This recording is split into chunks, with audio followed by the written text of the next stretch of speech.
Nós vamos passar o nosso momento de missões para depois da classe. E nós temos iniciado um momento de reflexão sobre o Pacto das Igrejas, que é o pacto que nós fazemos quando nos organizamos como Igreja Batista. E eu quero convidar os irmãos a fazermos a leitura desse pacto novamente. Quando terminar essa nossa reflexão, que eu nem planejei quando a gente vai terminar, os irmãos estarão recitando o Pacto das Igrejas como quem recita o Salmo 23, né? De tanto a gente repetir. Então vamos juntos? Juntos?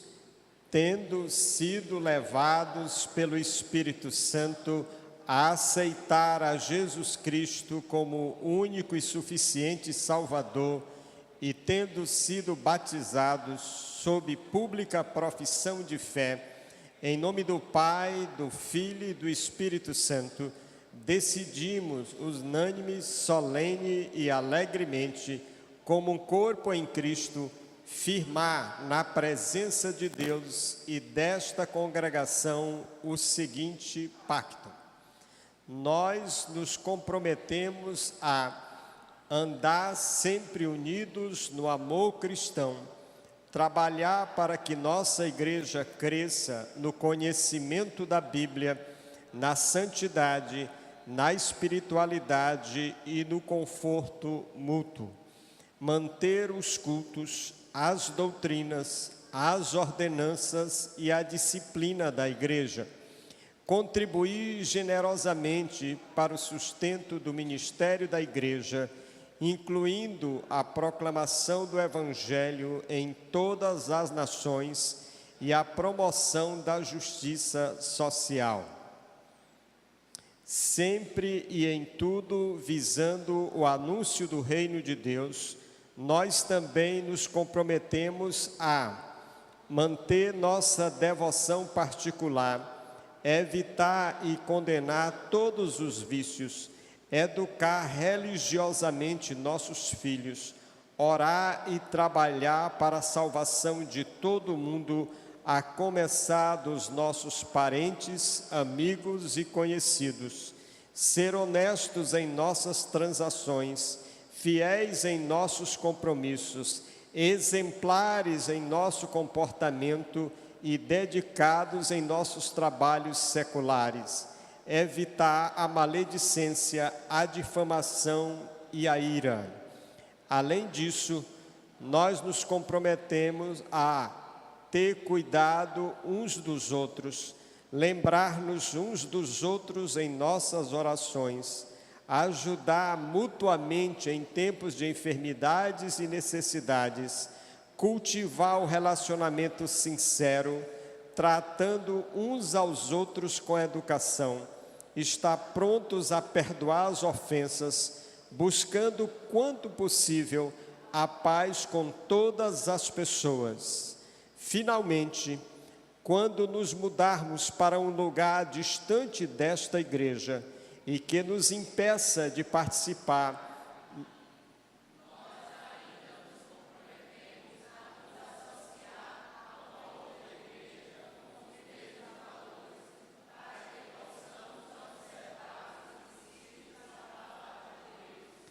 que o Espírito Santo nos capacite, nos abençoe e nos proteja, para que sejamos fiéis e sinceros até a morte, visando sempre em tudo o...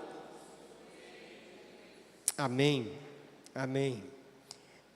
Esse é o nosso terceiro momento de meditação a respeito do Pacto das Igrejas.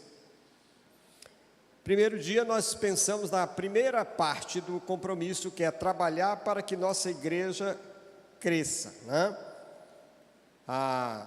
E aí, depois no segundo momento, trabalhar para que ela cresça, e hoje nós vamos então pensar que ela cresça no conhecimento da Bíblia.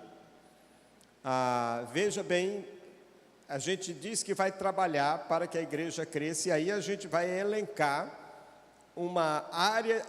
várias áreas de compromisso desse crescimento, como nós esperamos que essa igreja cresça. E começamos dizendo que ela cresça no conhecimento da palavra. Passa aí. Desculpa, volta, porque aí tem um destaque aí. No conhecimento da Bíblia, na santidade, na espiritualidade e conforto mútuo. Então, os irmãos já sabem a sequência que a gente vai seguir. Conhecimento da palavra. Próximo. Como é que a gente pensa, então, que a gente cresce no conhecimento da palavra? A nossa igreja oferece algumas ferramentas para você.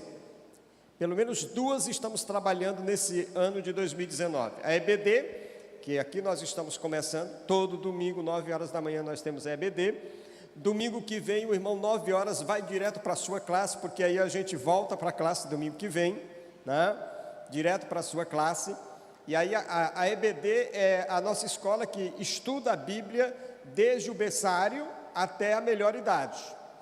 Nós temos classes organizadas por faixa etária. Então, nós temos classe do berçário, do maternal, do pré-escolar, do escolar 1, escolar 2, adolescentes, jovens, adultos e melhor idade. Toda a família tem espaço para estudar a Bíblia. Essa é a primeira ferramenta que a gente tem. E esse ano estamos trabalhando uma segunda ferramenta, que é a nossa campanha. Como é a campanha? Ler a Bíblia em um ano. Ler a Bíblia em um ano. Só que a gente está usando a leitura cronológica, né? Não a leitura da organização dos livros, conforme você conhece, mas a leitura na ordem dos fatos bíblicos. Então, a leitura cronológica. São 2 ferramentas que a nossa igreja está colocando na sua mão para conhecer a palavra de Deus. Próximo. Como é que você conhece a Bíblia? Lendo. Lendo, primeira coisa, você tem que ler. Não vai conhecer se não ler. E aí, as formas de ler, você tem N's. No passado, a única forma era compra uma Bíblia, ou ganha uma Bíblia de alguém. Era a única forma. Hoje, você tem N's formas de ler. Segundo, ouvindo. E aqui não estamos falando de ouvir sobre a Bíblia, falando de ouvir a Bíblia. Então você tem a Bíblia em áudio hoje, a coisa mais comum. Em casa, por exemplo, a Jesus tem o hábito de deixar o celular ligado enquanto ela faz as coisas de casa, na leitura bíblica dela em áudio. Ela lê na escrita, mas ela também ouve, ela faz as 2 leituras, né? Ouvir. E segundo, estudando. E aí eu quero que você faça uma diferença entre ler e estudar.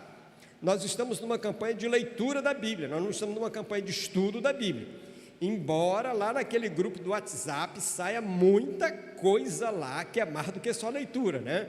O povo pergunta tanta coisa e o pastor Augusto, como diz aí o programa de TV, o pastor Augusto se vira nos 30, né? Para dar resposta para tanta pergunta que surge, e eu fico só silenciosamente vigiando, né? Quando eu vejo algumas perguntas, eu digo: Deus, tem misericórdia do teu servo, né? Tem misericórdia do teu servo, porque sai muita pergunta. Mas veja bem, quando a gente fala de leitura, estamos falando de uma leitura, de meditação, de reflexão, mas estamos falando de estudo, estamos falando de algo pausado. E aqui nós temos seminários que formam obreiros, que necessariamente não são pastores. O Yuri tem uma vocação ministerial, ele está terminando o seminário agora, né? Aqui tem mais o Luciano está também no seminário, a Ivonete também está no seminário, o Edson também está no seminário, né? Esqueci alguém? Rosário também está no seminário, né? Esqueci mais alguém?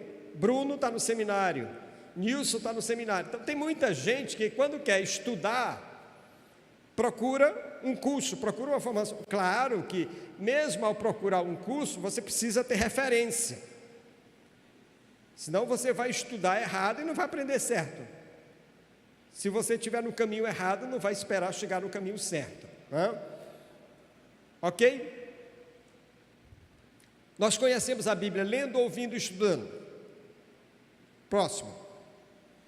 Quais são os resultados da gente conhecer a Bíblia? 1. Texto bíblico de Efésios 4,14. Vamos juntos. Para que não mais sejamos meninos inconstantes, levados ao redor por todo o vento de doutrina, pela fraudulência dos homens, pela astúcia tendente à maquinação do erro. Veja o resultado. Quem estuda, quem conhece a palavra, primeiro, vai deixar de ser menino. O que é um menino? Um menino é aquele que não tem capacidade, não tem maturidade. Ele facilmente se ofende, ele facilmente briga, ele faz picuinhas por besteira. E Paulo diz que alguns de nós não crescemos na fé. Aos Coríntios ele disse que não podia falar aquela igreja como adultos, eram meninos. Segundo, o resultado é que nós deixaremos de ser inconstantes. Quem conhece a Bíblia não vive na inconstância, não é levado, e o texto é muito claro, levado de um lado para outro por qualquer vento de doutrina. Tem gente que não tem firmeza, ele ouve uma pregação e vai no rumo, ele lê um livro e vai no outro, ele vive de igreja em igreja. Quando você conversa com ele, ele vai expressar doutrinas conflitantes, conhecimentos conflitantes da Escritura. Sabe,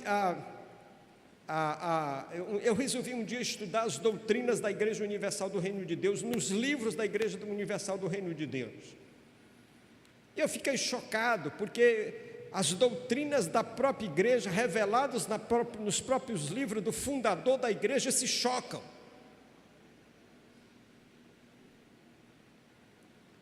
Parece muito mais algo feito para atrair as pessoas do que para afirmar algum conhecimento. Quando eu conheço a Escritura, eu evito, eu não serei levado por qualquer vento. E aí o Salmo 1 ilustra bem isso. E mais, o texto diz que eu não serei levado por qualquer vento, mas também pela fraudulência, pela astúcia tendente à maquinação do erro. Quer dizer, eu não serei enganado por aqueles que usam a palavra deliberadamente para enganar. Aí você diz, pastor, tem isso? Tem, meu irmão. Quando Satanás tentou Jesus, que palavra ele usou? Qual foi a palavra que ele usou? A Bíblia. Ele citou textos bíblicos para enganar Jesus. Então você não vá naquela de que, não, aqui ler a Bíblia é de Deus, não caia nessa. Senão você vai entrar numa arapuca.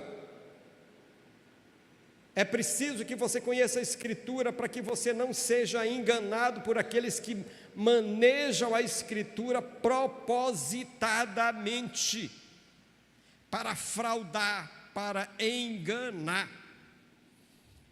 Quando eu me converti, essa era uma das maiores queixas da minha vida, e eu fui abordado por um dos padres que eu tinha grande amizade, e ele tentando me demover da ideia de seguir a igreja evangélica. E eu tive uma longa discussão com ele, exatamente dizendo isso. Eu não posso mais seguir aquilo que não é expressão da palavra, da Bíblia. E a única coisa que eu fiz naquela ocasião foi dizer assim, esse livro é a palavra de Deus? Quando ele disse eu disse basta. Não, se eu tenho a palavra de Deus, eu não preciso da palavra do Papa, não preciso da palavra de Pedro, eu não preciso da palavra de Calvino, eu não preciso da palavra de Lutero, eu não preciso da palavra de ninguém, eu preciso da palavra de Deus, basta. Basta. Outro resultado de seguir ou de conhecer a palavra, a Bíblia. Mateus 7, 24 e 25, vocês conhecem esse texto muito bem, quando Jesus diz que aquele que conhece a sua palavra e põe em prática é semelhante ao homem que constrói a casa sobre a rocha. Aí ele diz assim, desce a chuva, sopra os ventos, vem a tempestade e essa casa permanece firme, porque está firmada na rocha, não cai. Esses dias, tristemente, a gente viu a tempestade no Rio de Janeiro,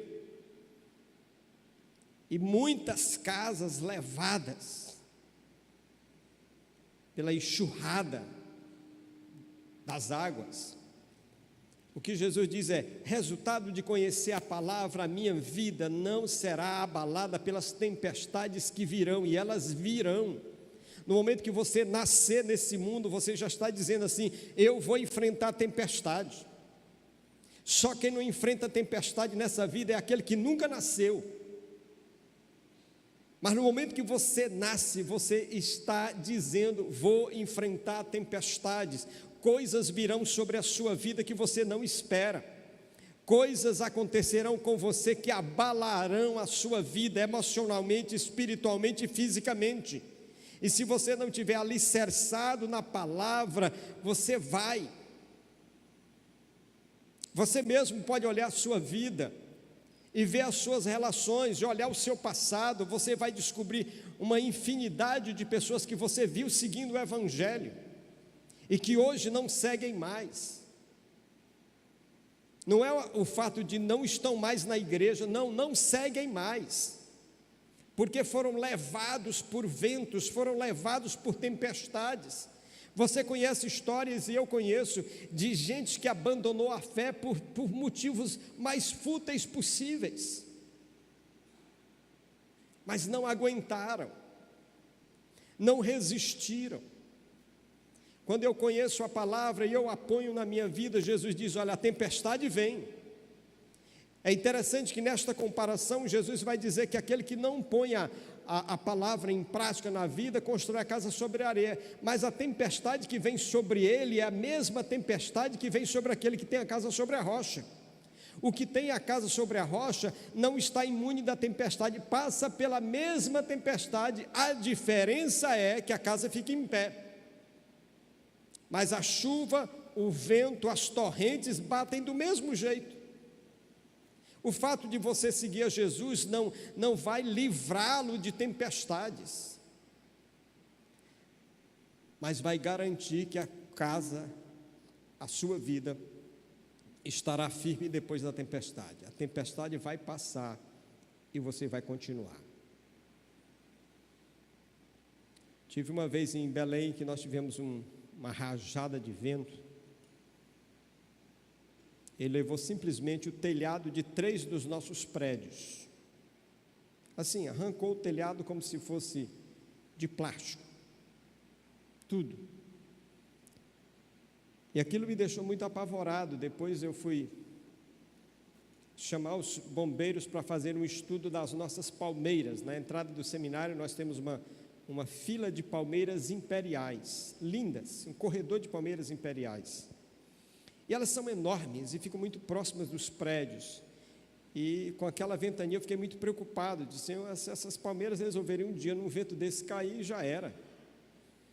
E aí os bombeiros foram lá e estudaram as raízes das palmeiras. E depois disseram: pastor, é o seguinte,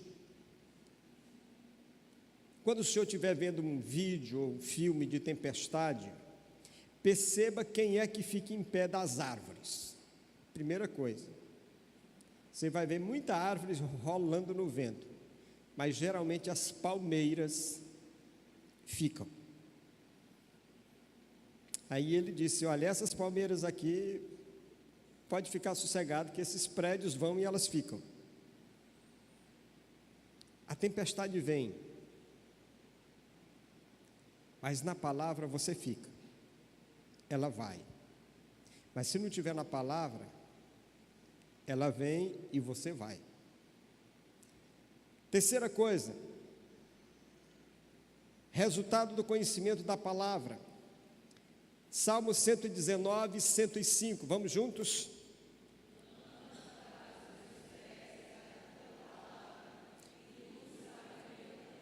Quando eu conheço a palavra, eu sou orientado onde vou pisar. Eu tenho segurança de onde eu piso, mas ao mesmo tempo eu tenho segurança para onde eu vou. Eu tenho lâmpada para os pés, mas eu tenho luz para a caminhada. Quem conhece a palavra não fica temeroso com o amanhã, porque sabe o caminho que está seguindo, mas também nas tomadas de decisões tem segurança, porque sabe onde pisa. Mais um resultado da palavra. Próximo. Juntos, como purificará o jovem o seu caminho? Observando de acordo com a tua palavra. Escondi a tua palavra no meu coração para não pecar contra ti. Quando eu conheço a palavra, irmãos, há uma coisa interessante. Deus vai fazendo em mim a mudança que Ele quer. A palavra de Deus tem um efeito purificador nas nossas vidas. Tiago diz que ela é como um espelho, ela me confronta com a realidade do meu pecado. Às vezes o crente evita ler a palavra porque ele sabe que está no erro, e se ele lê a palavra condena, e se ele lê a palavra aponta. Mas ao mesmo tempo Deus usa esta palavra para fazer a purificação na minha vida, para fazer a mudança que eu preciso. A ação do Espírito Santo na vida do crente, ela vem pelo uso da palavra. Meu professor no seminário dizia assim: o Espírito Santo não atua no vácuo, ele nos faz lembrar, diz o Senhor Jesus. Então ele disse: o Espírito vai lá na sua mente, no seu HD, e procura a palavra e não tem, ele não vai ter como lhe socorrer. A palavra é a ferramenta do Espírito para socorrer a mim e a você. Ele é quem faz essa mudança, essa purificação na minha vida. Não é algo só para o jovem, é algo para todo crente. Por isso que ele vai dizer: escondi a palavra para não pecar. A palavra me evita de pecar, me evita de errar. Eu poderia citar outros resultados da palavra, mas eu queria que você pensasse na importância dessa palavra na nossa vida. E aí talvez seja o elemento definidor para cada um de nós. Próximo. Qual é a importância dela? Vamos juntos? Porque eu velo sobre a minha palavra para a cumprir. Passará.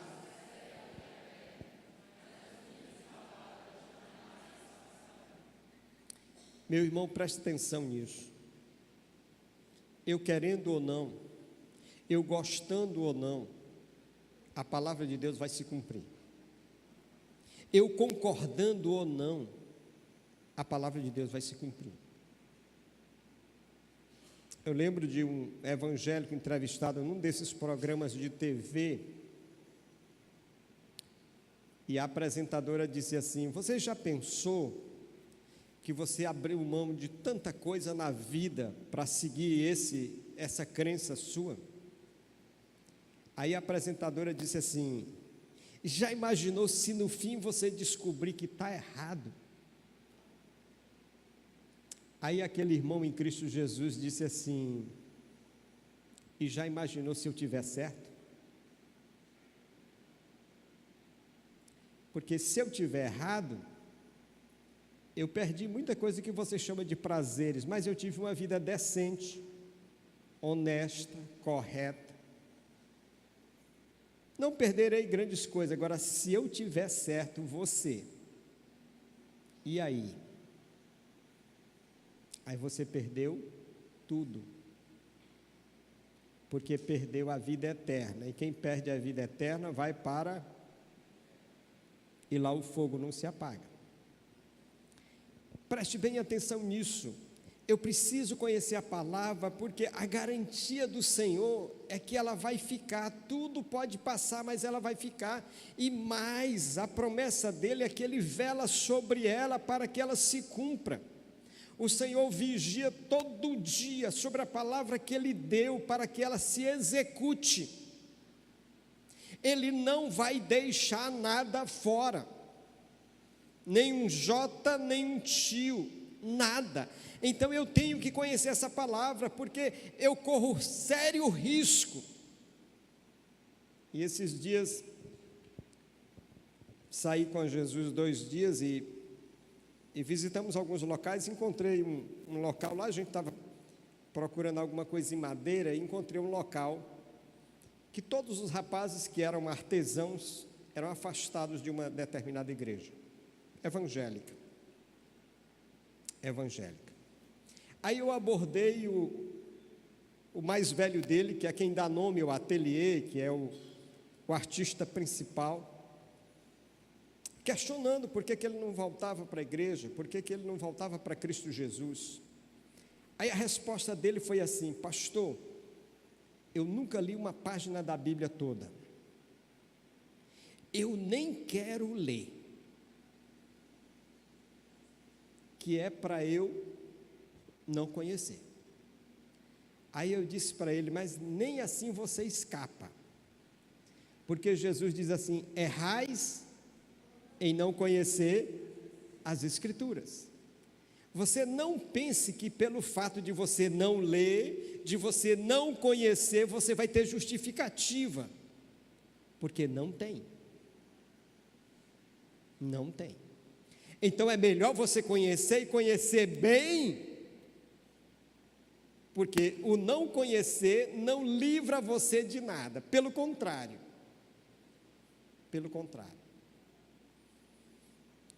Conheça a palavra, leia a palavra, escute a palavra, estude a palavra. E aí eu encerro, para dar a palavra ao nosso professor Yuri. Última, importância do conhecimento da Bíblia. Vamos juntos.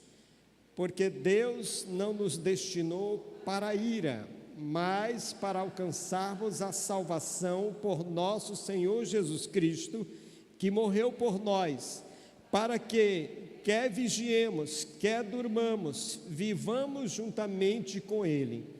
Pelo que exortai-vos uns aos outros e edificai-vos uns aos outros, como na verdade estáis fazendo. Graças a Deus que a igreja de Tessalônica estava fazendo isso. Os crentes estavam exortando uns aos outros, para que uns aos outros fossem edificados. Meu irmão, se um dia você chegar nesta igreja e o pastor estiver pregando algo, e este algo atingir a sua palavra, não ache que alguém falou da sua vida para o pastor. Entenda que Deus está lhe exortando, enquanto tem oportunidade. Meu irmão, se você vê um outro irmão no erro, chame-o e o exorte, como diz o texto. E quando você for exortado, não fique com raiva do irmão e nem se intrigue com ele, como diz o piauiense, né? Não se intrigue com ele, agradeça a Deus, porque Ele está cumprindo o que a palavra manda. Somos irmãos e Ele está lhe exortando para que você mude o caminho e a atitude. Lembra o que a palavra diz: alguém tem algo de errado, vai com ele, não resolve, leva 2, não resolve, leva a igreja, só desiste quando todo mundo tentar. Se você perceber que seu pastor está fazendo algo que não deveria, chame-o, em nome de Jesus, porque o seu pastor é tão humano quanto o irmão, erra tanto quanto o irmão, e precisa ser exortado tanto quanto o irmão, porque nós não somos concorrentes de quem é que chega primeiro no céu. Nós somos filhos do mesmo Pai, temos o mesmo Espírito e fomos batizados no nome do mesmo Pai, do mesmo Espírito e do Filho. Então nós precisamos chegar juntos, porque o Senhor morreu por nós como corpo de Cristo. Nós não temos que chegar um na frente do outro e nenhum primeiro do que o outro. Nós não temos que pensar que a minha coroa vai ser maior do que a sua. Exorte, chame o irmão em amor, exorte, ore com ele, Se ele ficar com raiva de você, ore mais por ele. Porque quando o Espírito convencê-lo, ele vai agradecer. Enquanto ele está no erro, ele não enxerga certo. Quem está no erro tem miopia espiritual, precisa de óculos. E você lembra a primeira vez que você foi no oculista quando era míope, né? Quando você botou o óculos, parecia que tudo se abriu, não foi assim? Tudo, você não enxergava direito, era só isso. É a mesma coisa.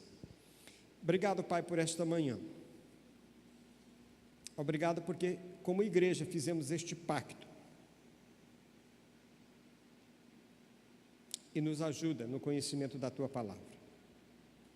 Há coisas que nós não entendemos, mas as que nós entendemos, nós precisamos vivê-las, experimentá-las. Nos socorre nessa caminhada, em nome de Jesus. Amém. Yuri?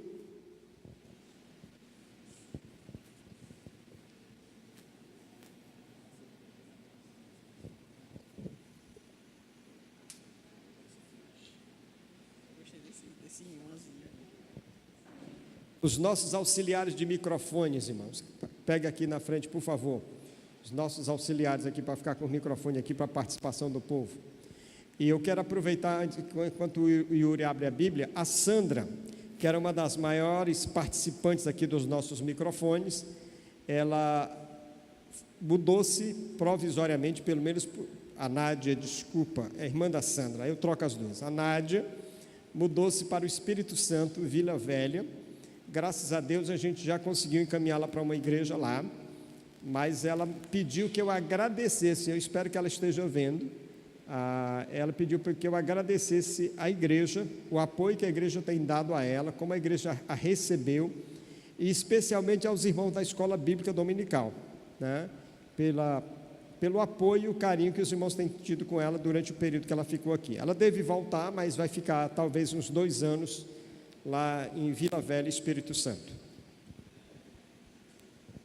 Bom dia, igreja. Eu vou pedir de novo para você ficar em pé, dar um abraço aí que está pertinho de você. Vamos se movimentar um pouquinho, começar a EBD com o calor da EBD.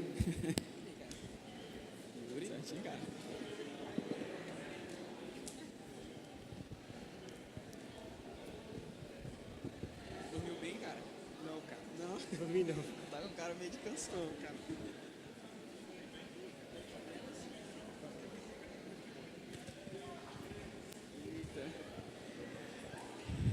Pergunta como é que o irmão tá aí, se ele dormiu direitinho, se deu certo. Tá, às vezes o irmão não conseguiu tomar café direito antes de vir para cá, acordou atrasado.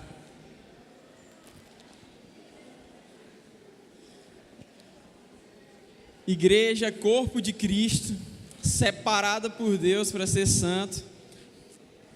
Sobre o que a gente está pensando na escola bíblica mesmo, desde o domingo passado. Alguém lembra? Domingo passado, aula do pastor Augusto. Foi o primeiro domingo que a gente estava pensando sobre mordomia. Muito bem, mordomia. A gente vai pensar alguns domingos aí a respeito de mordomia cristã. E aí o pastor Augusto, na aula do domingo passado, trouxe 4 pontos legais a respeito da mordomia que a gente precisa pensar para entender corretamente a mordomia. Alguém lembra qual foi? Alguém anotou quais são esses pontos? Deus é o Senhor. A galera puxou os caderninhos aí. Deus é o Senhor, o que mais? Deus tem um propósito. Mordomia é graça de Deus em ação e esperança. Mordomia é esperança. Show de bola. A galera tá aluno mesmo aí. Aluno não, aprendente, né? Como a gente tá todo mundo aí estudando. Isso é importante. Hoje a gente vai continuar pensando sobre mordomia, sob a perspectiva do caráter de Deus. Por que nós precisamos ser mordomos à luz do caráter de Deus? E aí eu quero chamar você para pensar comigo na palavra de Deus, a partir do texto de 1 Pedro, capítulo 1, a partir do verso 13. de 13 a 25. 1 Pedro 1, de 13 a 25. O pastor começou dando spoiler da aula de hoje aí, cheio dos spoilers o pastor hoje, tá? 1 Pedro 1, de 13 a 25. Diz assim a palavra de Deus: Portanto, cingindo os lombos do vosso entendimento, sede sóbrios e esperai inteiramente na graça, que se vos ofereceu na revelação de Jesus Cristo, como filhos obedientes, não vos conformando com as concupiscências que antes havia em vossa ignorância, mas como é santo aquele que vos chamou, sede vós também santos em toda a vossa maneira de viver, porque está escrito: sede santos, porque eu sou santo.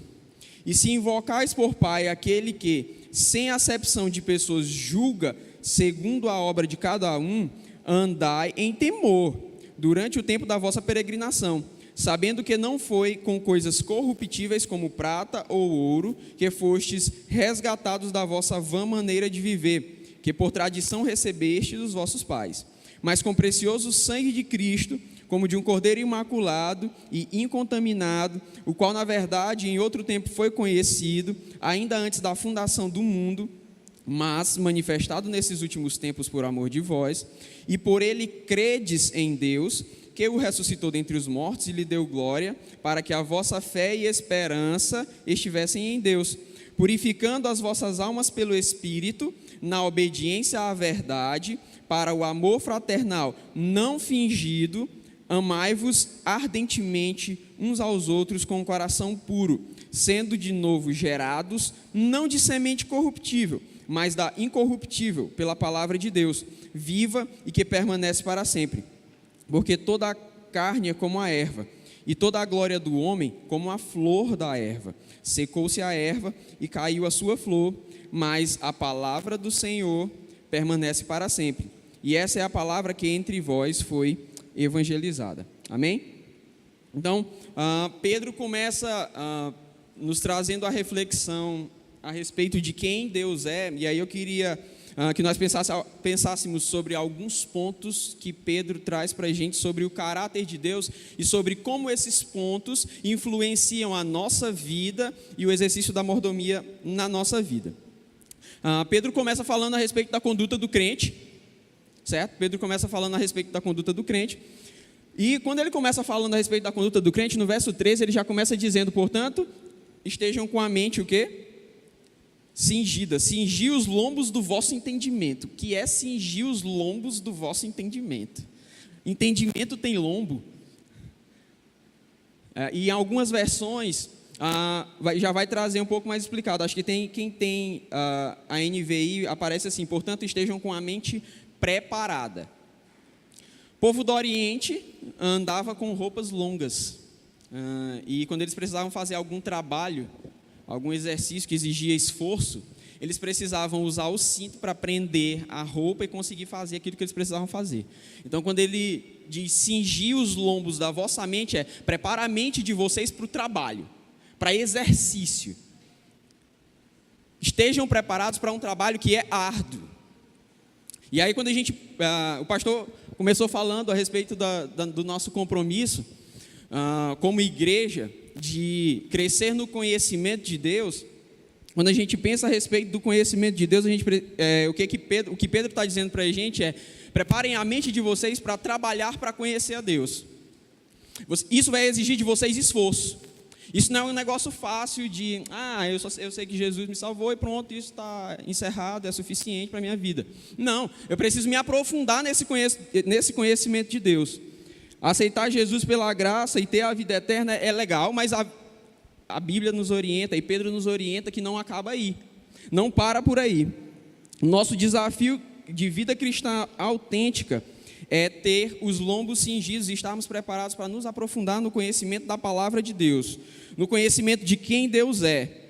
E aí é interessante que um autor chamado C.S. Lewis, alguém já ouviu falar nesse cara? C.S. Lewis, cara legal, eu estou lendo um livro dele chamado Cristianismo Puro e Simples, é um dos livros mais conhecidos desse cara. Ele fala a respeito de um evangelho água com açúcar. Não, evangelho, aquele evangelho, esse evangelho fácil, esse evangelho que todo mundo sabe, esse evangelho do senso comum. E ele, no seu livro, ele fala que as coisas da realidade, elas não são coisas simples. Elas não são coisas simples. Se você quer conhecer a realidade, você vai se debruçar por conhecer coisas que são complexas. Exemplo, este banco. Este banco é uma coisa simples? Não, a gente pode olhar para ele e achar, não, esse é um banco de madeira que alguém construiu, um carpinteiro construiu. Mas se a gente for analisar mais a fundo as moléculas que compõem esse banco, como nós percebemos esse banco, que na verdade ele é reflexo de luz que impressiona os nossos olhos e causa no nosso cérebro todo. Isso é muito complexo. A realidade em si é algo complexa.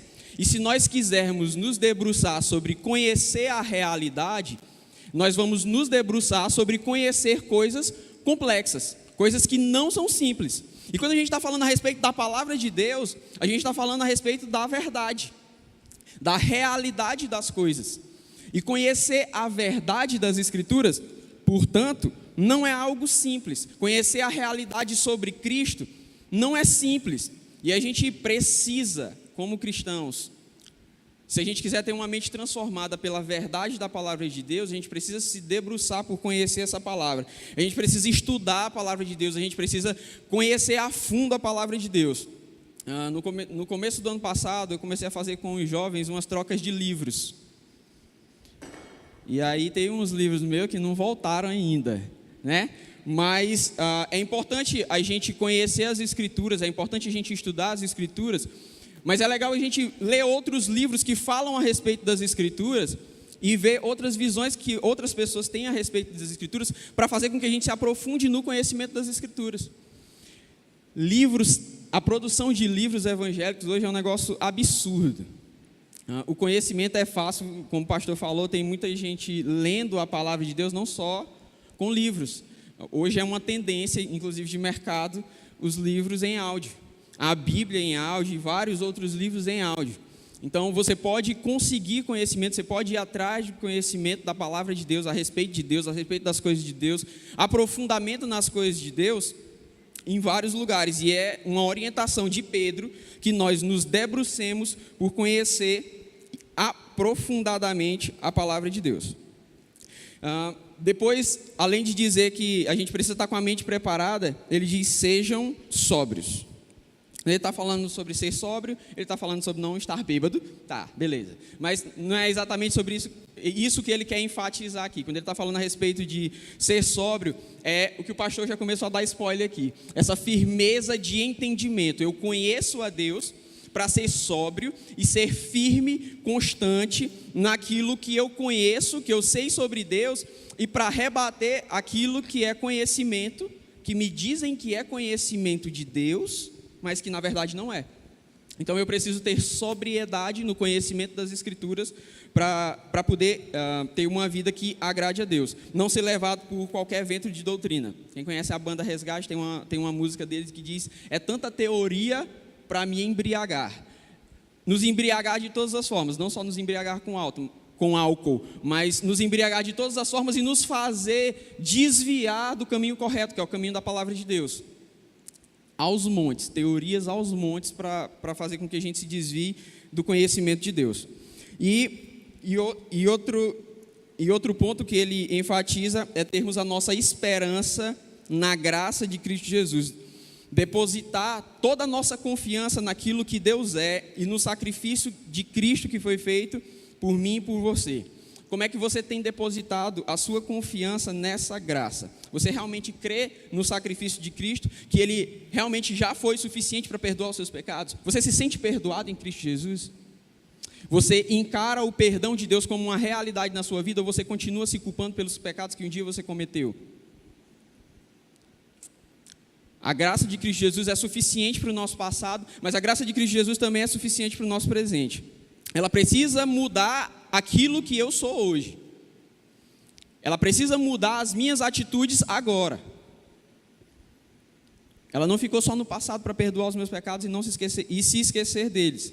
mas ela precisa transformar a forma como eu ajo hoje no meu trabalho, a forma como eu ajo hoje na minha casa, em todas as minhas relações.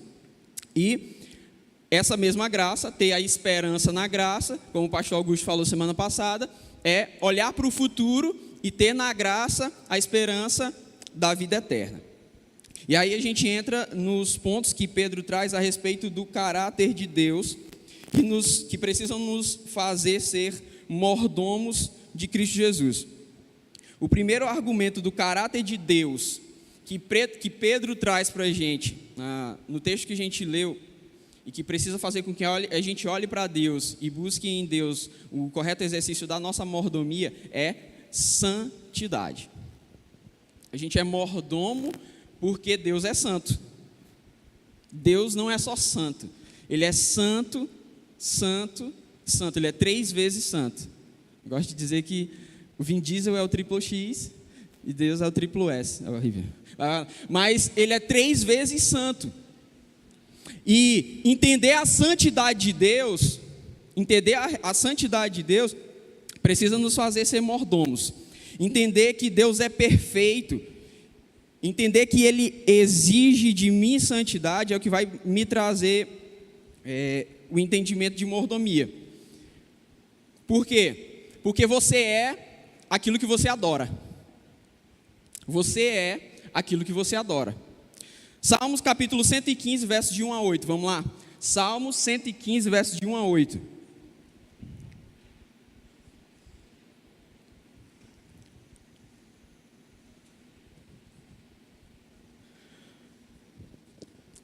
Diz assim a palavra de Deus: não a nós, Senhor, mas nenhuma glória para nós, mas sim ao teu nome, por amor da tua fidelidade. Porque perguntam às nações, onde está o Deus deles? O nosso Deus está nos céus e pode fazer tudo que Ele agrada. Os ídolos deles, de prata e ouro, são feitos por mãos humanas. Têm boca, mas não falam, olhos, mas não veem, ouvidos e não ouvem, nariz e não podem sentir cheiro. Têm mãos, mas nada podem apalpar, pés, mas não podem andar, nem emitem som algum com a sua garganta.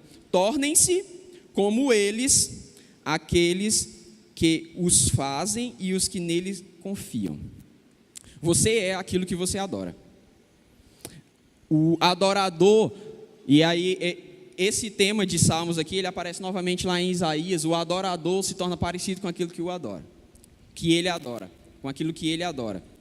Ontem eu estava assistindo um filme, quem já assistiu aí Bohemian Rhapsody? Filme a respeito da vida do Fred Mercury. Eu estava assistindo ele ontem e terminei o filme muito triste. Porque, cara, aquela banda Queen foi uma banda que marcou uma geração inteira. Com todo tipo de coisa ruim que você pode imaginar. Todo tipo de ideia ruim. Esquece a parte musical. Os caras eram fantásticos musicalmente falando, tocavam divinamente bem, envolviam o público nos shows, mas esquece essa parte. O que eles apresentavam como letra, as ideias que eles vestiam, as ideias daquilo que eles eram. Humanismo, antropocentrismo, libertinagem, tudo que você imaginar que vai contra a palavra de Deus, estava impresso nas letras e na vida daqueles caras. Acho que aí surgiu aquela expressão bem inglesa, o diabo a 4, né? Baixista, baterista, não, mas tudo sem imaginar de ruim, marcando uma geração inteira. E todas essas ideias presentes até hoje, nas músicas, na forma de falar, na forma de vestir. Se a gente cantar Will Rock, muita gente vai começar a bater o pezinho. We are the champions. Yes, you can. A gente consegue ver essas ideias presentes ainda hoje. O homem no centro de tudo, o homem à frente de tudo, o homem é mais importante. Deus não é um cara tão importante, não. Eu conquisto tudo do meu trabalho, eu conquisto tudo com os esforços das minhas mãos. E a nossa sociedade se refletindo nisso, quantas pessoas adoravam essas bandas. você se torna aquilo que você adora. Aquilo que você coloca como ídolo, aquilo que você coloca como alvo de vida. Você vai se tornando isso. É disso que a Bíblia está falando. E é por isso que a gente precisa ter o Deus que é santo como alvo das nossas vidas. Com Deus funciona assim também. E a gente precisa buscar a santidade porque Deus é santo. Ele é a nossa imagem de adoração. Ele é o nosso alvo de adoração. Os cristãos foram chamados de cristãos por serem reconhecidos como pequenos cristos, como imagem de Cristo, como o perfeito reflexo daquilo que Cristo era. E como santos, nós somos chamados para viver uma vida de obediência. Não tem como eu viver vida de santidade, a vida de santidade que Deus quer que eu viva sem obediência. Os meus propósitos são mais fáceis de ser executados. Os meus objetivos são até mais prazerosos de ser executados. Mas eles não são os objetivos certos. Eles não vão me fazer atingir o alvo.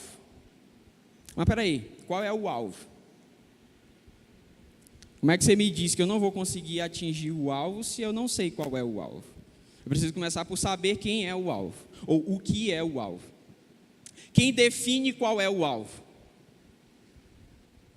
O alvo precisa ser definido por aquele que sabe qual é o alvo, que é o Criador de todas as coisas. Não tem como eu, ser humano limitado, definir meu próprio alvo e saber que esse meu alvo que eu defini está certo, porque eu não tenho uma visão completa de todas as coisas. Ele é o santo, Ele é o Criador de todas as coisas e Ele estabeleceu desde a fundação do mundo o propósito de todas as coisas. Então só Ele é quem pode dizer o que é certo e o que não é certo. Mas a palavra santa, ela traz uma outra ideia, a ideia de ser diferente. E aí quando a gente lê no verso 14, ele diz: como filhos obedientes, não se deixem amoldar pelos desejos de outrora quando vocês viviam na ignorância. Vocês vão ser diferentes disso. Crente é diferente dos outros? É diferente dos outros. A palavra santo em si significa isso, diferente. É diferente das práticas do mundo, é diferente de toda a concupiscência do mundo, é diferente da forma de viver do mundo, é diferente. A gente é o diferentão, é.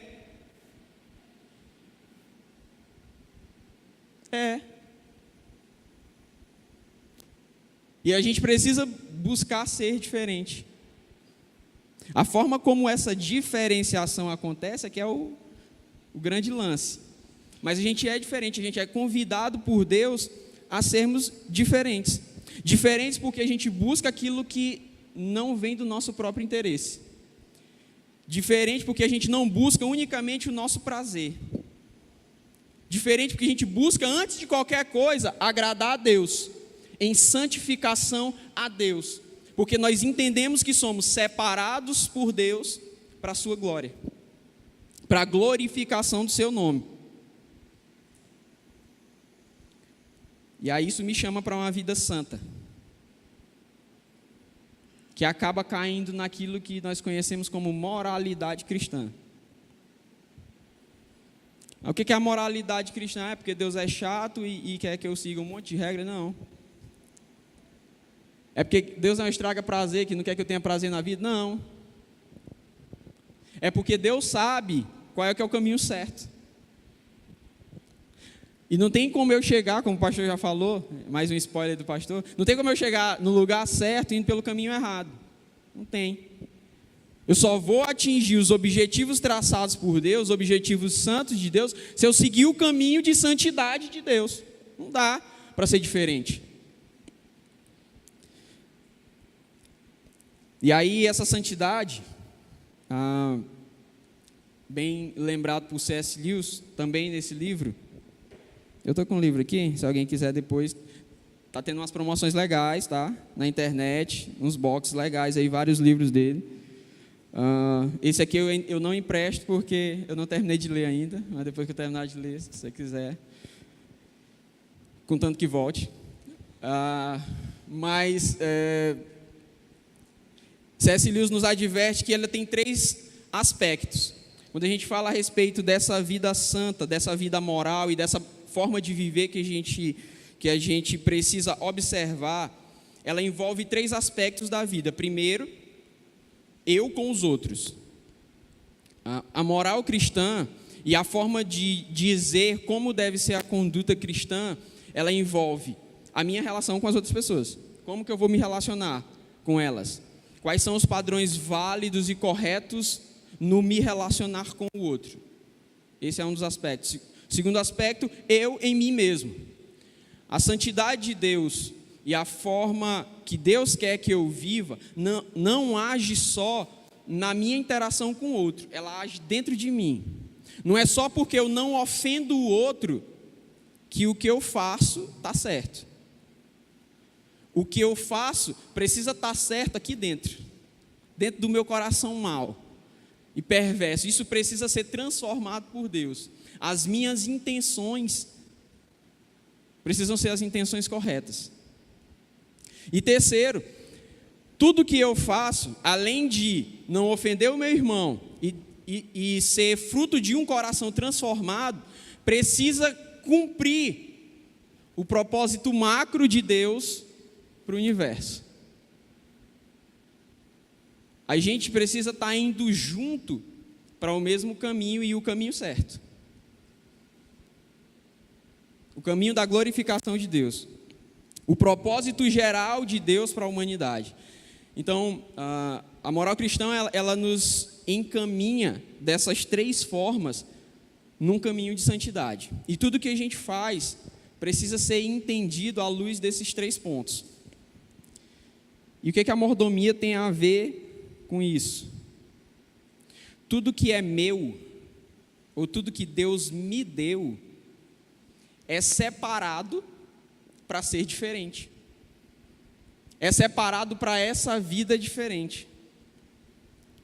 E aí não só aquilo que é meu no sentido material, mas aquilo que é meu no sentido de habilidades, tudo que eu tenho. Foi separado para a santidade em Deus. Tem uma frase que é muito conhecida que diz: eu me converti, mas o meu facão não, né? Meu 38, não. Não. Você se converteu, mas o seu facão precisa se converter também. Seu 38 também precisa se converter. Se você vai ter um 38 ou não, é um outro comentário, a gente não vai se deter nisso dessa aula, tá? Mas precisa envolver tudo que você é. A santificação precisa envolver cada ato seu. Ela envolve do seu óculos a sua sandália. Ela envolve da forma como você trata o seu cabelo, a forma como você trata as suas unhas. Ela envolve tudo que você é. Tudo que você é fala e é vida de santidade. Foi separado por Deus para ser santo. O seu paredão é de Jesus, mas o seu show também precisa ser de Jesus. Sua vida precisa ser de Jesus. O seu exercício de espiritualidade precisa ser de Jesus. Seus relacionamentos precisam ser de Jesus. E santos. Tudo que nós temos foi separado por Deus para ser diferente, para ter propósitos diferentes dos propósitos do mundo. E aí, quando a gente fala a respeito de santidade e de moral, normalmente nós como igreja entramos num ponto meio complicado. Igreja normalmente gosta de dizer o que é certo, isso aqui é certo, isso aqui é errado. Isso é certo, isso aqui é de Deus, isso aqui não é de Deus. A gente gosta muito, muito, muito de regrinhas, por uma questão de segurança. Não, é mais seguro dizer que isso aqui é certo, para o irmão não fazer. Então, vamos dizer para ele não fazer, irmãos. E aí a igreja quebrou a cara muitas vezes ao longo da história para fazer isso. Ao longo da história, se a gente for olhar para a história da igreja, a igreja fez demais isso. Não podia cortar cabelo. Aí as irmãs andavam com o cabelo arrastado. Brinco era a cor do demônio. Não era? Já demonizaram bateria. Hoje a gente tem bateria aqui. Já demonizaram guitarra, já demonizaram tanta coisa. E aí, eu trouxe uma observação interessante desse outro cara aqui. Outra leitura que eu recomendo, O Drama da Doutrina, Kevin J. Van Hoosen. O cara é fantástico. Esse aqui eu já terminei de ler. Se você quiser, é um holandês muito legal. E esse aqui eu terminei de ler, se você quiser eu empresto. Ele diz assim: uma teologia frenética, anota essa palavra, frenética. Uma teologia frenética prepara o discípulo para que este faça juízos singulares sobre como falar e agir, de maneira que as palavras e os feitos sejam adequados, tanto ao teodrama quanto ao contexto contemporâneo, sem que se perca a coerência com o roteiro canônico. Eita, complicou, vamos devagar. Frenética, começar pelo negócio. Tem alguém da área da filosofia aí? Não, né? Phronesis é uma palavra muito conhecida no meio filosófico. Ela fala sobre sabedoria prática. Phronesis é sabedoria prática. É uma sabedoria que não para no intelecto. Ela se reverte em ações. Então, quando ele diz que uma teologia frenética, uma teologia que nos impele à sabedoria, é a que, ao invés de ficar dizendo regrinhas do que você pode e o que você não pode fazer, ela te prepara, ela prepara o discípulo para fazer juízes que são singulares, juízos que são únicos, adequados à situação que você está vivendo. O nosso objetivo como igreja não é dizer para você que você tem que andar com a saia no tornozelo ou abaixo do joelho, ou dizer qual é a medida da saia. Não, é te preparar em Cristo Jesus para conhecendo as Escrituras, aplicar essas Escrituras na tua vida, aplicar ela na tua realidade, aplicar ela lá no teu contexto específico. Exemplo, Jesus conversando com uma mulher adulta, a galera olha para ele e diz: se ele fosse realmente mestre, ele não estava com aquela mulher, com aquela pecadora. Porque as más companhias, né, corrompem os bons costumes. O nosso conhecimento das Escrituras precisam fazer com que a gente leia a realidade ao nosso redor e tenha sabedoria adequada para dar a resposta que é bíblica, que é canônica, de forma prática. Algumas vezes, permitindo-nos tomar atitude que as pessoas vão olhar: isso aí não está muito certo.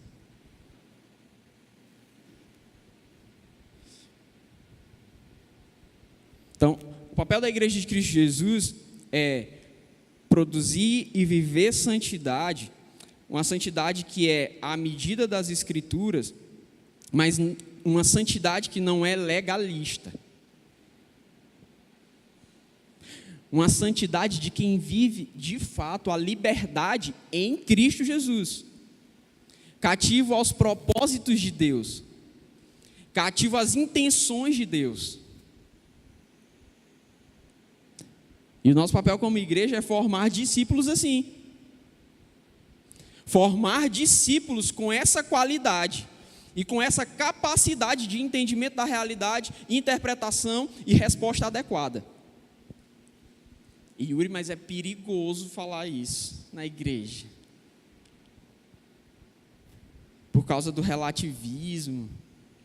Está falando de relativismo aí? Não estou falando de relativismo. É canonicidade aplicada. E a gente não precisa ter medo de falar disso. Como igreja de Cristo Jesus. Muitas vezes a gente age dentro da igreja mais movido pelo medo do que pelo amor. E quando isso acontece, a gente erra como igreja. Eu não preciso dizer para o médico: ó, ei, não pratique a eutanásia jamais na tua vida. Ele vai ter realidades e realidades lá para julgar. o advogado, ei, tu não vai defender bandido. Não entra para o ramo de direito penal que não é coisa de Deus. É interessante, eu estava conversando com o Mike, pastor Mike, que geralmente vem com as caravanas com a galera dos Estados Unidos, e a gente saiu. E eu já observei que sempre que a gente sai para jantar com alguém que é dos Estados Unidos, que eu apresento a minha esposa e digo que ela é advogada, eles olham assim, você é crente? Porque lá nos Estados Unidos é um negócio meio assim, advogado não pode ser crente. Ou os que são advogados não têm uma conduta muito cristã. Mas a gente precisa preparar as pessoas que estão no dia a dia, na prática do direito, na prática da contador de prefeitura, vixe, é bandido. Não é. A gente precisa preparar o homem de Deus e deixar o santo em Cristo Jesus perfeitamente apto para toda boa obra diante de qualquer circunstância. Ele vai ser secretário de prefeitura? Vai, pois ele vai ser santo lá. E se ele não conseguir ser santo lá, ele vai sair. Mas ele vai dar a resposta adequada porque ele está preparado e entende que precisa dar uma resposta de santidade diante de toda e qualquer circunstância. Então, a primeira coisa que a gente precisa entender sobre Deus e que me leva a uma atitude de mordomia na vida, a gerenciar todas as coisas que Deus me dá, todos os bens, todos os recursos, todos os talentos, é entender que Deus é santo. E todas as minhas ações precisam ser embebidas em santidade, precisam estar cheias da santidade de Deus, precisam ser pensados à luz da santidade de Deus. Segundo, que ele traz para a gente, que Pedro traz para a gente, é que Deus é justiça, meu patrão. Deus é justo.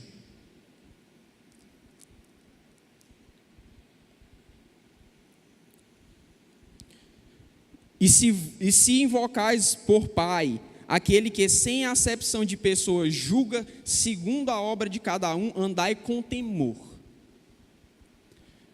Se fala muito a respeito do amor de Deus e às vezes a gente esquece de falar sobre a justiça de Deus. Deus é justo e eu preciso entender isso para poder ser mordomo. Deus é justo e retribui com justiça todas as coisas. A justiça de Deus fala de corresponder a uma medida. Ele é justo de acordo com um parâmetro, de acordo com uma medida. Que C.S. Lewis gosta de chamar de lei natural, que ele colocou nos corações dos homens. Ele colocou essa lei de justiça no coração dos homens, de saber aquilo que é certo e que é errado, e a gente consegue distinguir, mesmo sem conhecer a palavra de Deus, a gente consegue distinguir o que é certo e o que é errado. E ele nos deu a sua palavra, para dizer para a gente o que é certo e o que é errado, o que a gente precisa cumprir e o que a gente não precisa cumprir. E ele é justo diante dessa palavra. A ação dele é estável diante dessa palavra. Um dos maiores problemas, né, irmãos Laís, da nossa justiça, a instabilidade nas normas. Muda toda hora tem um entendimento diferente, toda hora vem, não, entendia desse jeito, mudou. Lei nova. 5 minutos, emenda constitucional. Instabilidade, essa é a nossa realidade. Deus não é assim. A justiça de Deus é instável, não muda. A palavra dele não passa. E ele é fiel a essa palavra para cumprir essa palavra. A gente estudou, quando a gente estava estudando João, a gente viu que Jesus foi a representação do amor de Deus, perfeito. Mas Jesus teve em si infligido toda a justiça de Deus, todo o peso da mão de Deus. Ele é exercício de justiça. E esse exercício de justiça precisa me alertar para ser bom mordomo daquilo que ele me confiou. Essa justiça é uma justiça que é baseada em graça. É uma justiça diferente. Ela mostra o nosso erro, mas ela nos concede graça. Uma graça que apaga os nossos pecados. Você consegue entender isso, apagar os pecados? Ela olha para todo o meu erro anterior e diz: dos teus pecados eu não me lembro mais. E aí a gente precisa pensar que a justiça relacional de Deus, ela é assim, de graça, baseada em graça. E quando eu olho para o meu irmão, eu preciso lembrar da justiça de Deus e exercer a justiça de Deus assim, baseada em graça. Ela é uma justiça que pune, sim. Ela é uma justiça que imputa os erros, sim. Mas ela é uma justiça que concede graça. E entender essa graça que foi dada aos homens é que vai me permitir ser um mordomo. Eu sirvo a Deus com tudo que eu tenho, com o que eu sou, por causa da graça que me foi dada, por causa da justiça de Deus. Não só da punição de Deus, mas porque em sua justiça Ele me deu todas as coisas. Uma justiça louca, que é diferente da justiça normal dos homens, que me deu todas as coisas, inclusive a capacidade de pensar e de devolver tudo que eu tenho a Ele, em santificação a Ele. Quando a gente olha lá para a parábola dos lavradores maus, por que eles são punidos pelo dono da vinha? Por causa da falta de entendimento de que o justo era tratar o dono da vinha como o dono da vinha. E quantas vezes nós não somos justos no nosso relacionamento com Deus? Em dar a Deus aquilo que Ele merece por ser Deus, por ser Criador. A gente sabe que Deus merece e é justo dar a Deus todo o tempo que eu tenho. É justo dedicar a Deus os meus esforços, o meu conhecimento. É justo dedicar a Deus a minha forma de trabalhar e de agir, minha forma de vestir, porque Ele é Senhor da minha vida, mas a gente deixa de fazer isso. E vai ter a hora do cumprimento da justiça. Quando o Senhor da vinha vier, se você não devolveu a Ele aquilo que lhe era exigido, só tem um destino. A mesma coisa com aqueles que esconderam os talentos. Ali está falando a respeito de justiça, sobre dar ao Senhor aquilo que Ele merece.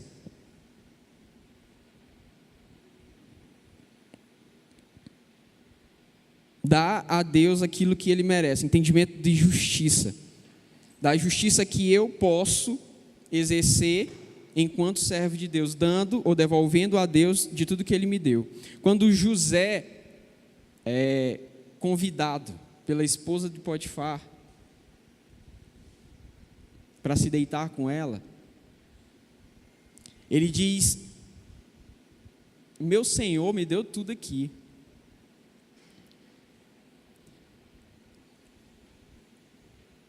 Ele fala a respeito de que seria injusto para com o seu Senhor, mas ele diz: como eu poderia pecar contra Deus? A minha justiça para com o outro, ela precisa acontecer não por causa do outro, mas por causa do próprio Deus. Porque ser injusto com o outro é uma ofensa, antes de tudo, a Deus.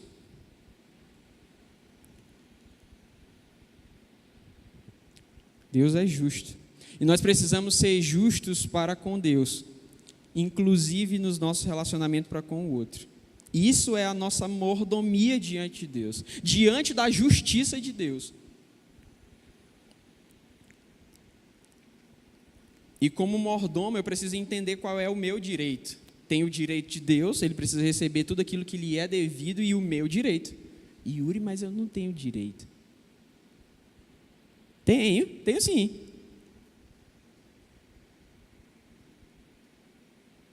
Eita, agora vai entrar na teologia. Não, calma, gente. Nosso texto, ele é muito claro em dizer que nós fomos regenerados. Sendo de novo regenerados, sendo de novo gerados, A gente foi gerado e a gente nasceu de novo, você sabia? Amém por isso?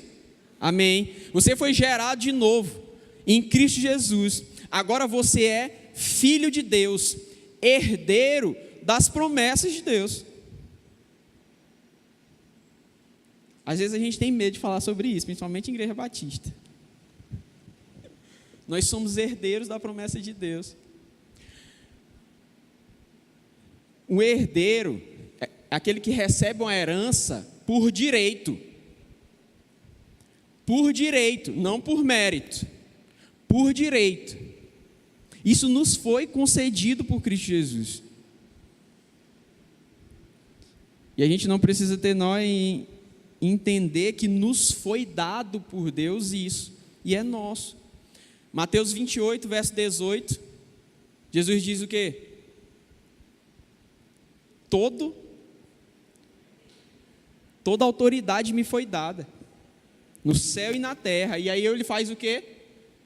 Dá para nós. Portanto, ide, a gente recebeu o poder de Deus. E recebereis poder ao descer sobre vós, Espírito Santo, ser-me-eis testemunhas, Jerusalém, Judéia, Samaria, até os confins da terra. Meu direito, poder de Deus, um direito conferido por Deus para mim, novo crente, nascido de novo, regenerado em Cristo Jesus, nova criatura em Cristo Jesus. Você entende que receber o poder de Deus te torna responsável por esse poder? Você precisa administrar bem esse poder que te foi dado. Entender o seu direito diante de Deus faz com que você seja responsável pelo que lhe foi conferido. Poder de Deus lhe foi conferido. E além do poder de Deus, a presença de Deus. Mateus 28, 20. Eis que eu estou convosco todos os dias, até a consumação dos séculos. Nos foi dado poder de Deus e presença de Deus. Isso nos traz responsabilidades enormes. Enormes. Por que eu preciso ser mordomo? Com aquilo que Deus me dá. Porque eu recebi um poder que é maior do que qualquer outro poder no mundo. Mais poderoso que o vibrânio e o adamantio. Mais poderoso do que qualquer coisa que você possa imaginar. Poder de Deus, presença de Deus na minha vida. Isso gera em mim grande responsabilidade. Homem-Aranha. Grandes poderes, grandes responsabilidades. Então, primeiro eu entendi que Deus é santo e que eu preciso ser santo à medida daquilo que Deus é santo. Ele é a minha medida de santidade e Ele exige de mim santidade. Deus é justo e eu preciso ser justo e entender a justiça de Deus para comigo e entender qual a minha justiça diante da justiça de Deus. Os direitos de Deus para comigo e o meu direito. E como isso influencia na minha vida como mordomo. Terceiro, Deus é soberano. Ele é criador de todas as coisas.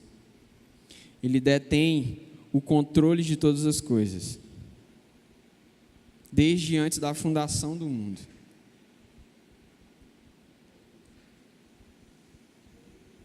E aí mais um spoiler do pastor Gilvan. Tudo está nas mãos dele. Por pior que pareça a situação, ele está no controle. Por mais caótico que o mundo esteja, ele está no controle.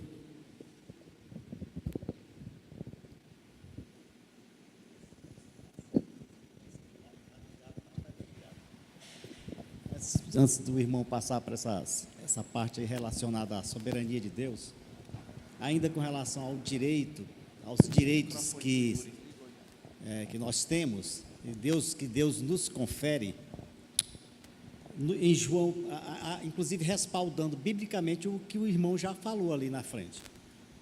Em João capítulo 1, versículo 12, relata, o evangelista diz aqui um dos direitos que foi exatamente aquilo que o irmão falou. Contudo, aos que o receberam, Cristo, receberam Cristo, contudo aos que o receberam, aos que creem em seu nome, deu-lhes o direito de se tornarem filhos de Deus.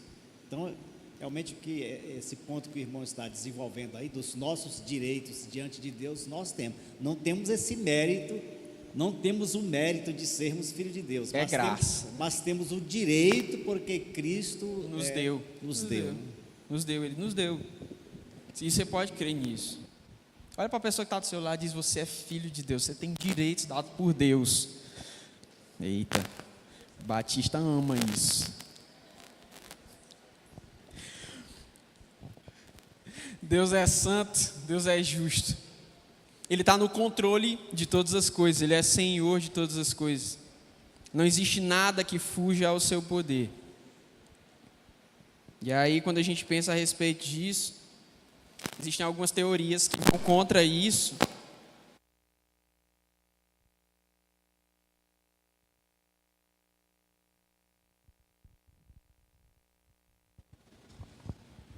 Oi. Uma delas muito conhecida é a do dualismo. O yin e o yang, você vê isso muito nos desenhos, nos filmes, aquelas duas forças opostas e equivalentes que vivem brigando a vida inteira. Não é assim. Não é assim que funciona. O nosso Deus é soberano. Não existe uma força má que tenha tanta força quanto o nosso Deus, que tenha tanto poder quanto o nosso Deus. Essa não é a verdade das Escrituras, tá? Esse negócio de uma força má, igual ou equivalente, não existe isso. O mal é a corrupção do bem criado por Deus. O mal é a deturpação do bem criado por Deus. Ele nem de longe ofusca a soberania de Deus, o controle de Deus sobre todas as coisas. Ele é a perversão de um desejo bom. Normalmente o mal é a perversão de um desejo bom. Pensa numa coisa ruim. Normalmente o que há de ruim é uma perversão de um desejo bom. O desejo de prazer é um desejo mau? Não. Ele foi um desejo criado por Deus. O problema é como que você faz para atingir esse objetivo. Ganhar dinheiro é ruim? Não. Em si, não. O problema é como você faz para chegar lá. O mal é, antes de tudo, a perversão de um desejo bom, de um desejo por algo bom. Ou conseguir esse algo bom do jeito errado. Mesmo os homens errando o alvo, mesmo tudo parecendo perdido e destruído ao nosso redor, Deus está no controle. E por isso, eu preciso devolver de tudo que eu tenho e que eu sou por Ele, por confiar que Ele está no controle. O exercício é de fé. Sabe por que eu entrego o meu tempo na igreja para pessoas que muitas vezes nem gostam de mim, não me acham legal, acham minhas piadas sem graça?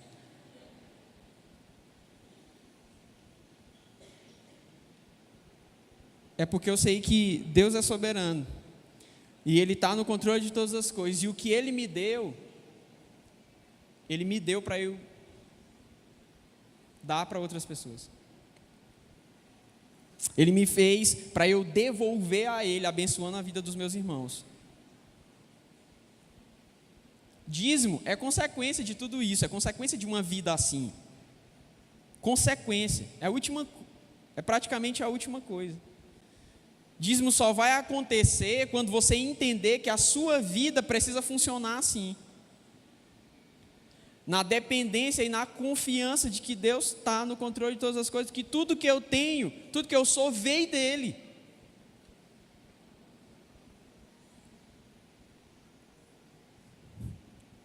É isso que faz a gente conseguir entender e descansar nas situações mais adversas. A forma como eu lido com as minhas doenças. Eita, será que eu vou morrer? Por que eu não fico louco?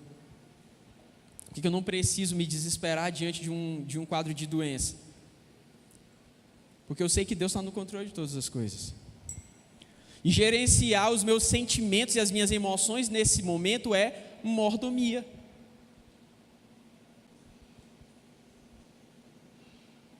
Por que eu não me desespero quando o dinheiro acabou e ainda está no dia 18 do mês? Ainda tem um mês inteiro pela frente. Quando só deu para pagar o boleto e devolver o dízimo. Porque eu sei que Deus está no controle de todas as coisas. Claro que eu não vou ser irresponsável de gastar tudo no boleto, né?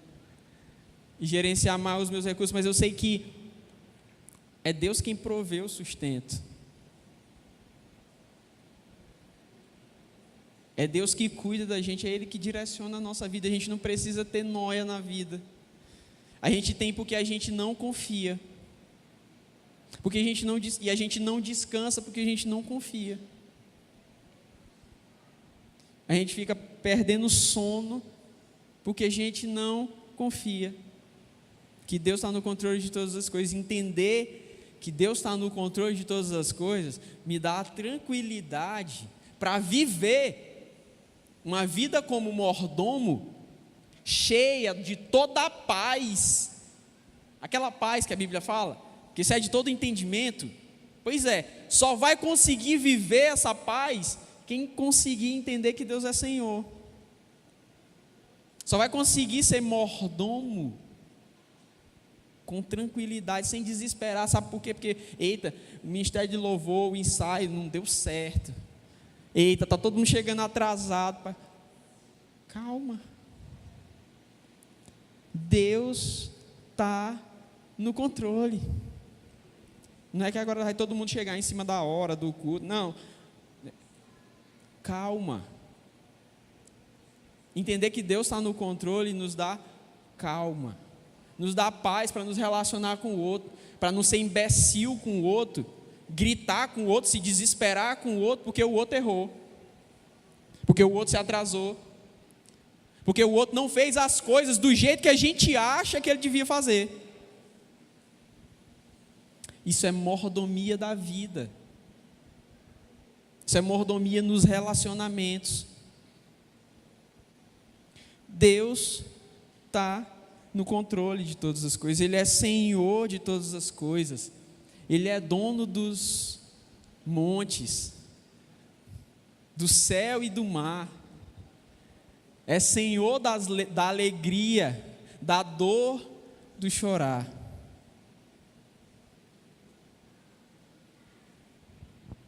Ele é Senhor, seu e meu Senhor. Então calma, keep calm, Deus está no controle, tá? Deus é santo, triplo santo, Ele é justo, Ele é soberano. Eu preciso entender essas três coisas. Por último, Deus é amor. Seu precioso sangue, mas o precioso sangue de Cristo, como um cordeiro imaculado e incontaminado, que já sabia que era desde a fundação do mundo, se manifestou nesses últimos tempos por amor de vós. Deus é amor. E para entender mordomia, eu preciso entender que Deus é amor. João 3,16, vamos junto? Porque Deus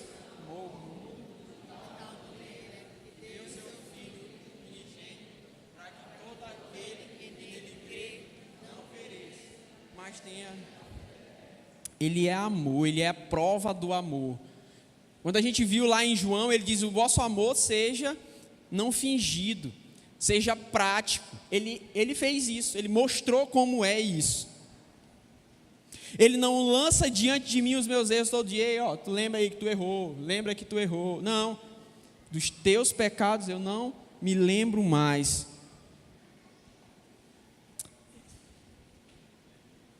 Ele perdoa e ele nos diz como é que deve ser. Ele não fica jogando na cara o erro da gente. Sabe como é? Jogar na cara o erro da gente? Quem é casado sabe que é isso. Não sabe?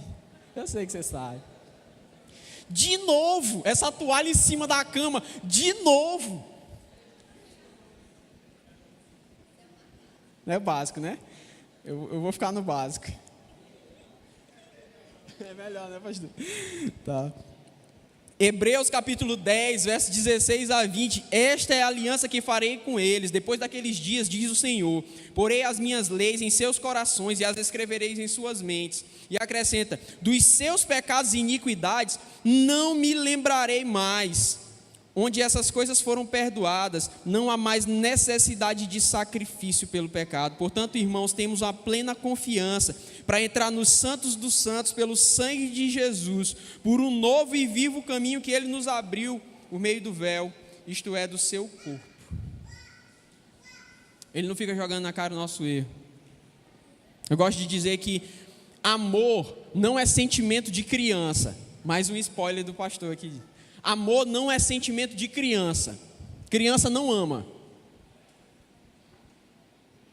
Criança não ama. Criança gosta de você porque você dá as coisas dela para ela, porque você cuida dela, você dá carinho para ela. Ela está aprendendo a amar. Criança não ama. Quem ama é adulto. Amor é um relacionamento diferente. Amor é um relacionamento diferente. Sabe por que criança não ama? Por causa de 1 Coríntios capítulo 13, versos 4 a 7. O amor é paciente, é bondoso, não inveja, não se vangloria, não se orgulha, não maltrata, não procura seus interesses, não se ira facilmente, não guarda rancor. O amor não se alegra com a injustiça, mas se alegra com a verdade. Tudo sofre, tudo crê, tudo espera e tudo suporta. Isso aqui não é sentimento de criança. Isso aqui é sentimento de quem já cresceu. Isso aqui é sentimento de... Isso é relacionamento de quem já cresceu. Não é sentimento. Não é, isso é relacionamento, é atitude de quem já amadureceu. Amor não é coisa de criança. Por isso que a Bíblia não diz: filhos, amem os vossos pais. Ela não diz isso. Ela diz: filhos, honrem os vossos pais. Amor ela vai aprender ao longo da vida. A palavra de Deus diz para pessoas adultas sobre amor: amai-vos uns aos outros. Ele estava falando para pessoas adultas. Maridos, amem as vossas esposas. Isso é coisa de gente grande. Isso é coisa de quem cresceu. Perdoar quando está doendo é coisa de gente que cresceu. Tem uma música que eu gosto muito que fala sobre perdão, que ela diz: perdão sara a ferida da desilusão, acende a luz no breu da escuridão, lava a alma de quem não quer mais mágoa. Perdão só pode dar quem já cresceu. Tem mais razão o que perdoa, melhor é dar perdão àquele que perdeu. Isso é perfeitamente aplicável ao amor. Só quem tem a capacidade de fazer isso é quem já cresceu. De olhar para a pessoa que deixou tantas vezes a toalha em cima da cama, tirar a toalha e gritar: eu te amo. Acordar cedo. Fazer mamão com canela. Foi hoje de manhã, gente. Mamão com canela. E beiju com queijo e geleia de pimenta. ela fez a geleia de pimenta, não foi comprada. Isso é coisa de quem ama, gente. Isso é coisa de quem ama. Não é porque o outro merece, não, porque o outro não merece, não. Amor não é algo que se troca. Você não faz esperando receber de volta. Tenho certeza que ela não fez isso esperando receber isso de volta.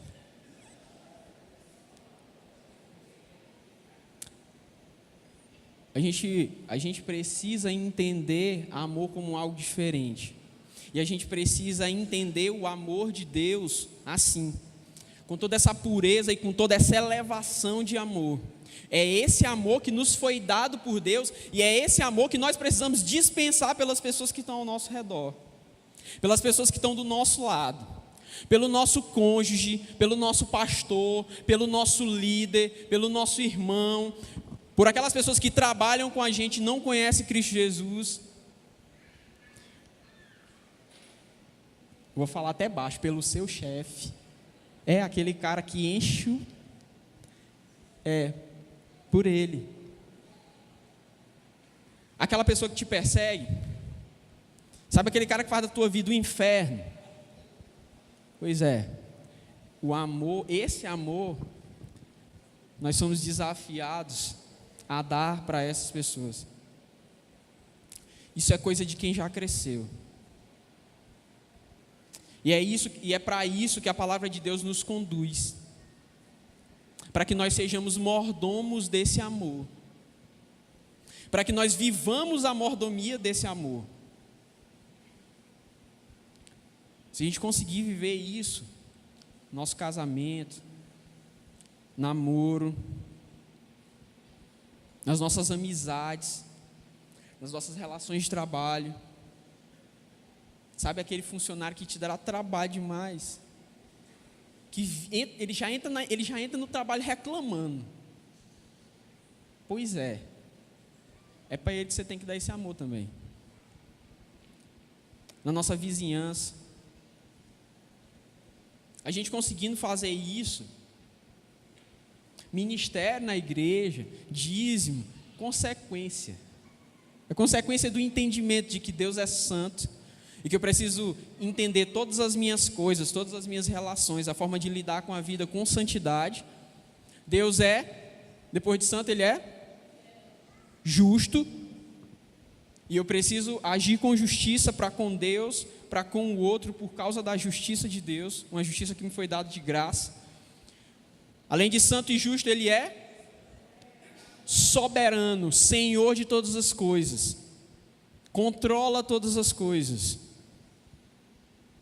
E isso me dá paz e tranquilidade para ser um bom mordomo de Cristo Jesus e administrar bem e com calma todas as coisas que Deus me deu. E por último, Deus é amor. E eu preciso ser a representação viva desse amor. Eu preciso ser a expressão mais clara desse amor. Altruísta, livre, submisso, amando a Deus sobre todas as coisas e amando o meu próximo como a mim mesmo. Porque Ele me amou primeiro. Ele me amou primeiro. E isso só pode gerar no meu coração amor. Um amor que me deixa cheio, que faz transbordar amor de dentro do meu coração. Essa é a resposta natural para o amor. Ele não morreu na cruz para gerar em mim culpa.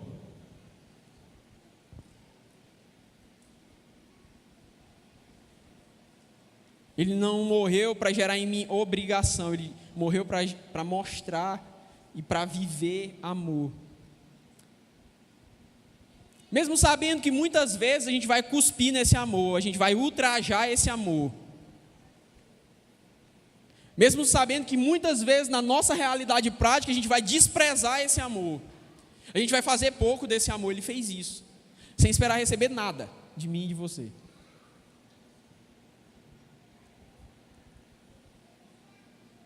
Foi assim que Ele nos amou. Isso só pode gerar no nosso coração uma vontade gigantesca de amar as outras pessoas desse mesmo jeito, de amar a Ele desse mesmo jeito. Pedro nos apresenta 4 pontos sobre o caráter de Deus,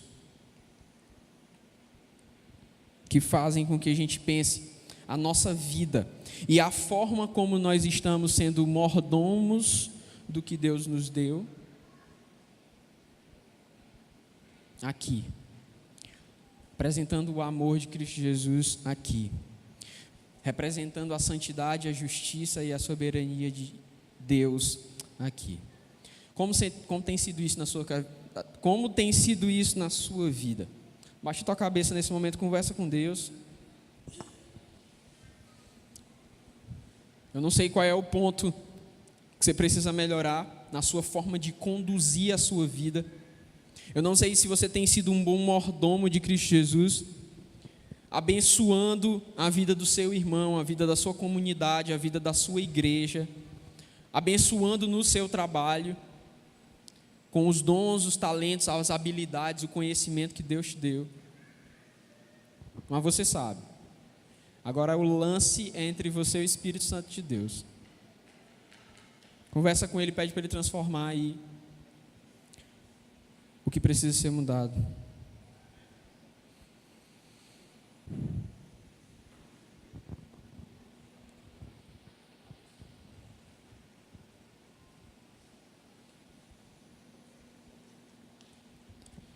Senhor Deus, obrigado, Pai, por essa manhã. Obrigado pela Tua palavra, Pai, que é tão viva e nos exorta a ser diferente do mundo, com um padrão de vida guiado e ditado pelo Senhor. Ô Pai, a gente tem tanta imperfeição ainda.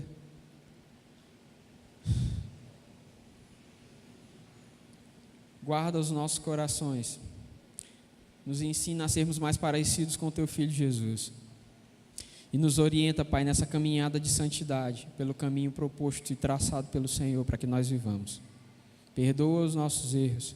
Muito obrigado pela graça que nos foi concedida pelo Teu Filho Jesus, que nos dá a liberdade em Cristo Jesus para viver uma vida nova, sem culpa, cheia com o Teu amor e transbordante desse amor. Que realmente esse amor transborde e se reverta em graça às pessoas que estão próximas da gente, a todos que nos ouvem, a todos que se relacionam conosco.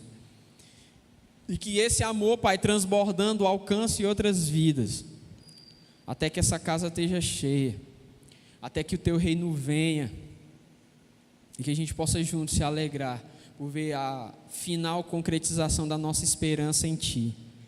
Por fim, a vida eterna em Cristo Jesus. Em nome de Jesus é que nós te pedimos. Amém.